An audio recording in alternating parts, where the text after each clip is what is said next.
Okay, how to get stronger on the bike. Well, here's me, a load of cyclists coming down. There you go. This is our local climb. Okay, the only way I think you're going to get stronger on the bike is to find your local hill, get on it, and start climbing it. Now this one I started at 6 o'clock in the morning and I finished about 10 to 7. I just did 4 quick repeats of the hill. You can see here, this is in my Strava account, so you can see here's the 4 repeats, and this video is actually this data. So this is the uploaded data from the Garmin, and this is the video on the Verb. Now there's lots of ways you can get stronger, but for me, I think hill climbing is the best. At the minute I'm out the saddle, so I practice in and out the saddle. I'll do about the first 600 meters of this. It's a 2-kilometer climb.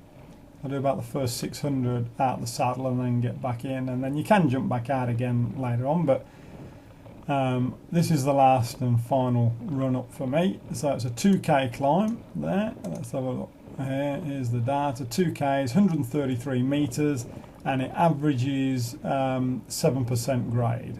Okay, my average watts for each run up was 272 watts. It wasn't my fastest time I've been up here. It was just a training session I was on, so I wasn't going for a time as such, but I was just going for some training. And at the end of it I then did about 30 minutes of leg weights. So I followed it up by doing about 25-30 minutes of leg weights, and this is how you're going to get strong.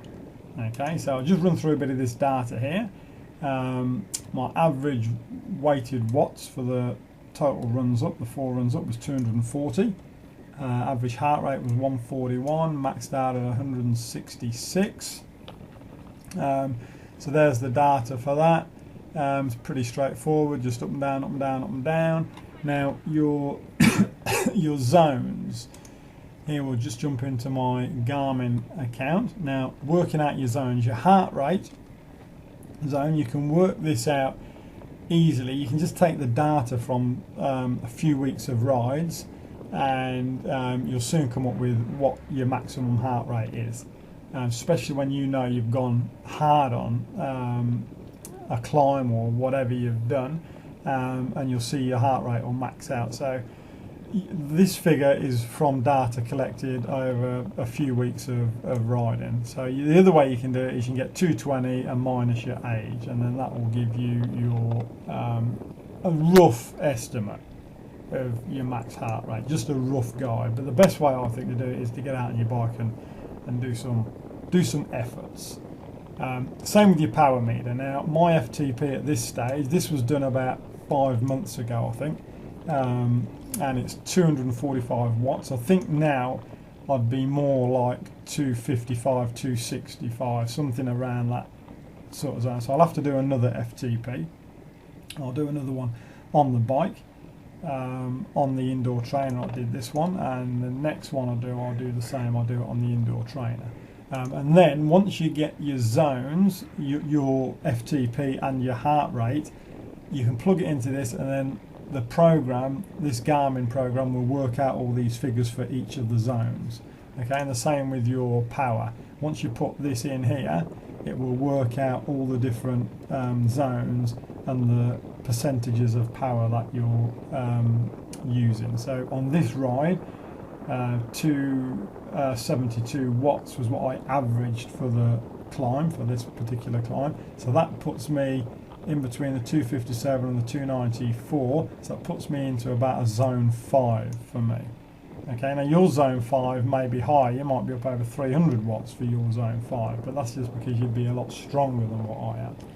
And this is why, go back to the video now, so we'll jump back onto the video. This is why you want to be training on hills. And now this is a classic example. Now I'm coming up behind these guys now, about to take these pair, and this other guy comes by. He's just about to pass me now. I can see his light on the road.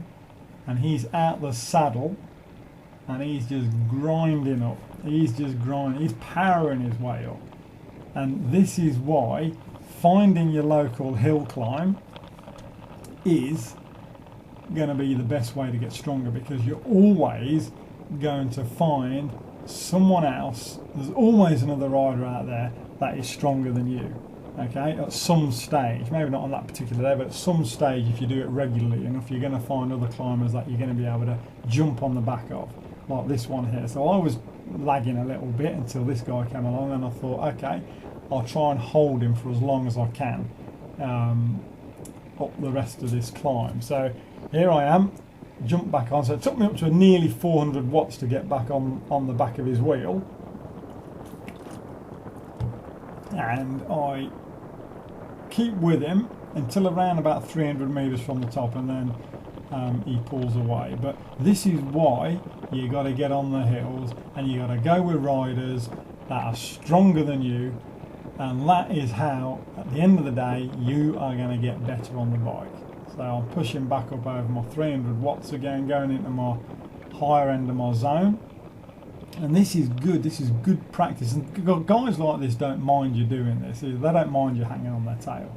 You know, this is good training for them. It makes them push, and it makes me push as well. So it's good training. Look, I'm right up to 164 beats a minute, over 300 watts.